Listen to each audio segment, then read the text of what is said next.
Mr. President, I want to thank my colleagues, Senator Collins, Senator Mikulski, for their leadership on this issue and for bringing this important discussion to the floor today. I also want to thank Senator Murkowski, who I see in the chamber as well, who has been a leader, as well as Senator McCaskill, who is a member of the Armed Services Committee with me. And this has been an issue that has brought people together.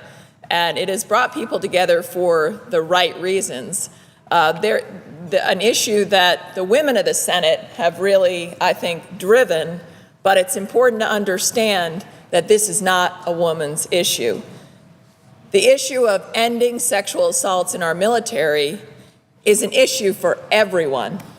This is an issue about justice. This is an issue about fairness. This is about making sure that victims of crimes, both men and women, get the justice that they deserve, get the support that they deserve in our military, and that they understand and appreciate that we want them to have a climate in the military where, if they are a victim, they can come forward and get the support that they need and that they deserve. And finally, this is also about the character of our military.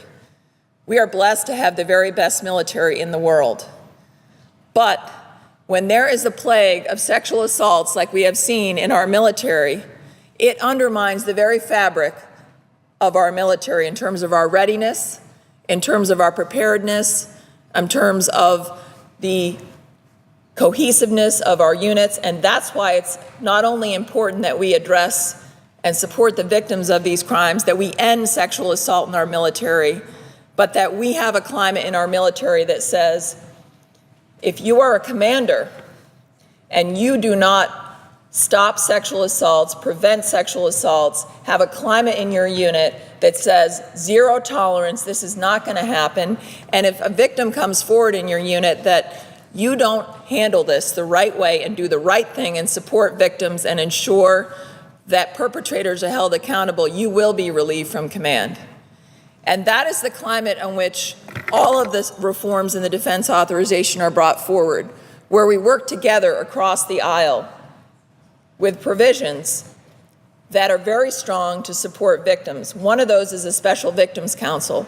And Senator Patty Murray and I introduced a bill standalone to ensure, based on a pilot in the Air Force, a pilot program in the Air Force, that victims of sexual assault will actually now have their own lawyer, someone to represent them and their interests, to know that if they come forward, there is someone looking out for them. And that's one of the provisions contained in this defense authorization bill, to ensure that every victim will have someone who stands for them. In addition to that, retaliation. We've now made retaliation against victims a crime under the Uniform Code of Military Justice, to say to victims that if you come forward and for some reason you are retaliated against, then whoever does that will be guilty of a crime. Sending the message that, please come forward, we want to support you, and we want to ensure that the perpetrators are held accountable.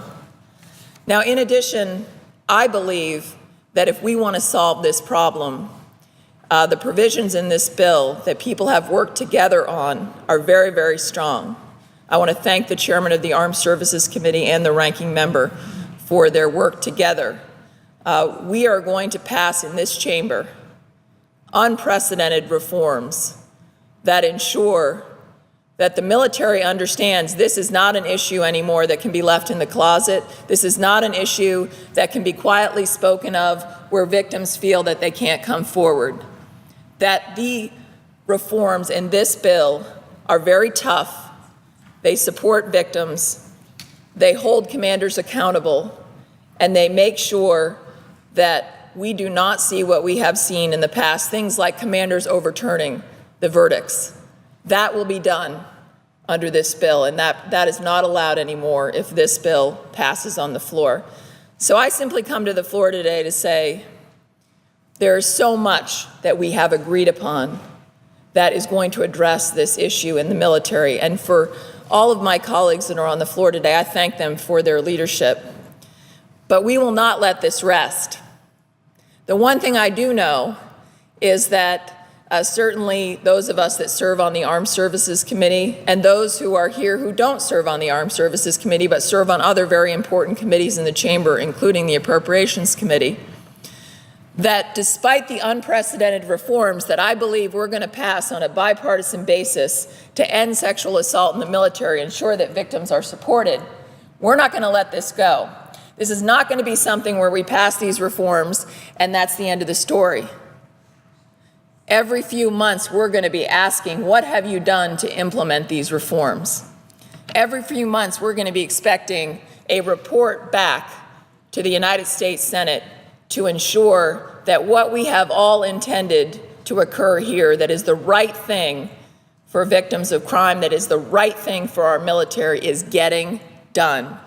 So while I am very proud of everything that we have done and we will do when we pass the defense authorization on a bipartisan basis to stand against sexual assault in our military, this is not the end of the story, and we will continue to pursue this to make sure that our military understands that they are accountable, that victims of crime understand in the military that they will be supported, and that we will not let this go.